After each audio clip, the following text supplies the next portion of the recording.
Hey everybody, welcome to Backyard Garage. Today we got a couple of jet skis to winterize and also some diagnostics, so let's get into it.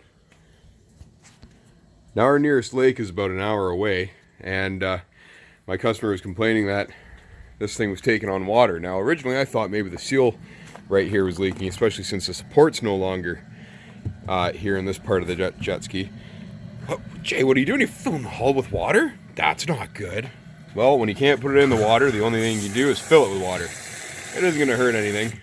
They're made to have that type of situation happen. They're made to take on water. Or they're not made to take on water, but they're made to accept water. Alright, looks like we do indeed have a leak. And it's going to be right where it sits on the trailer. Actually, I can just see it up there. Alrighty, so he indeed does have a crack in the hull.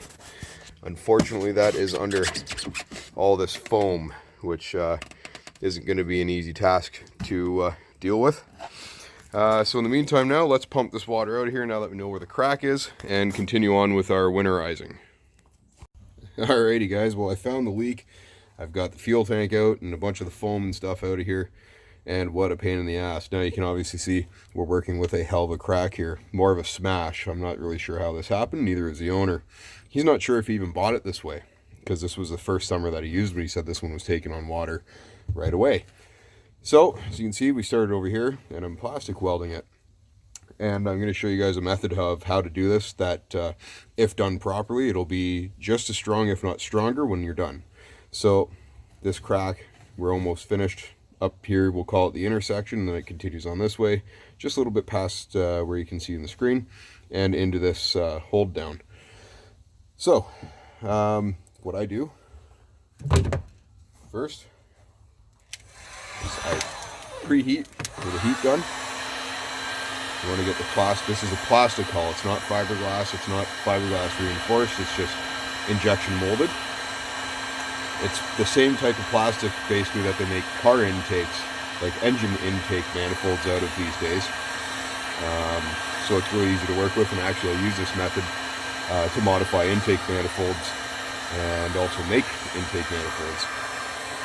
So I preheat on the top and as well as on the bottom. Both sides.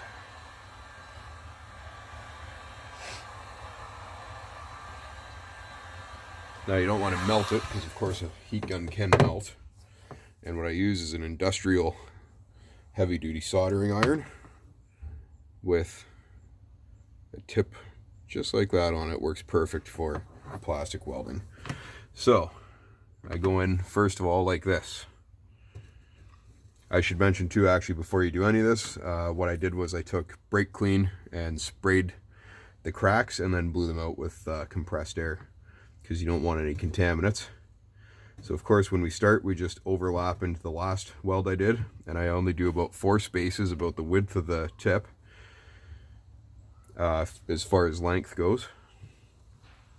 And what we do is we press, and we want to go almost all the way through, but not quite. Almost all the way through, but not quite. So this is just over, I'd say about a 1/4 inch thick, as you can probably see in the video or in the camera. So once that's about the area that I do, we'll go a little bit more here.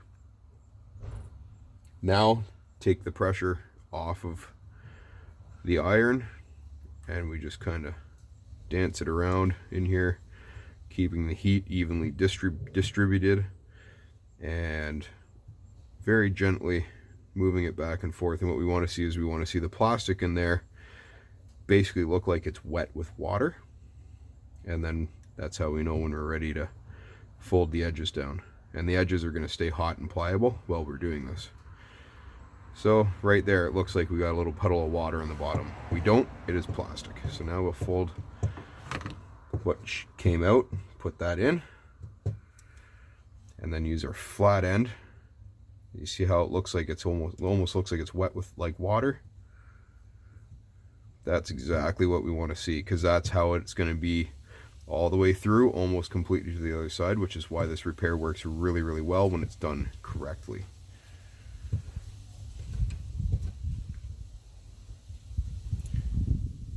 Beautiful. And we're not really pushing on here. We're not using very much pressure at all. We're just kind of letting the iron sit on top of that liquid plastic, keeping it liquid for a minute.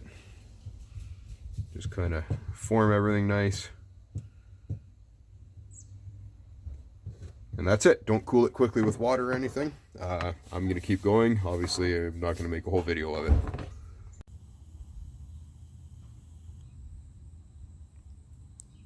Well, it's day 2, isn't it, puppy, of the ski-doos. I mean, it's not ski-doos, sea-doos, isn't it?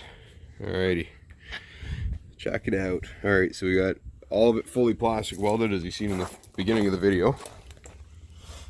And you can't even see it with the goop on, and that's literally what this is called. It's called marine goop.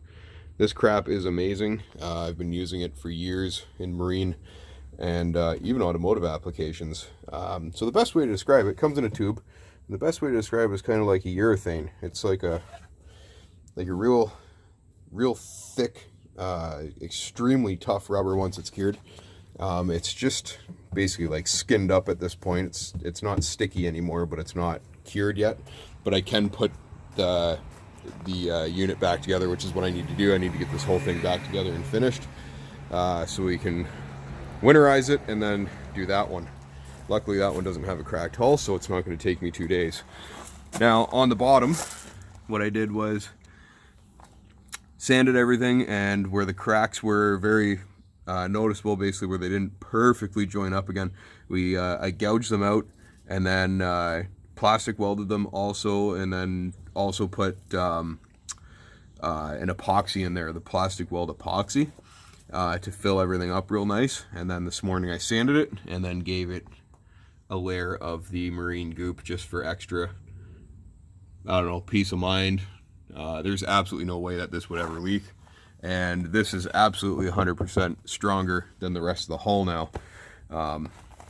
So I did look at how much it would be for a hull, because you can get replacement ones, and for Canada basically they're about $900 to $1,000 US depending on where you get them. And once I get that to Canada and everything else, we're like $1,200-1,300 with taxes, import, all that bullshit, and then the labor to do it. So this is still going to end up being cheaper, probably not by a whole hell of a lot, because I do have a lot of time in it. But he has absolute peace of mind knowing that this particular spot will never leak again, and it's actually even stronger than the rest of the hull at this point. So I mean, he may do it in a different spot, who knows. Hopefully not. I still think he actually bought it this way, but we'll see. So let's get her back together.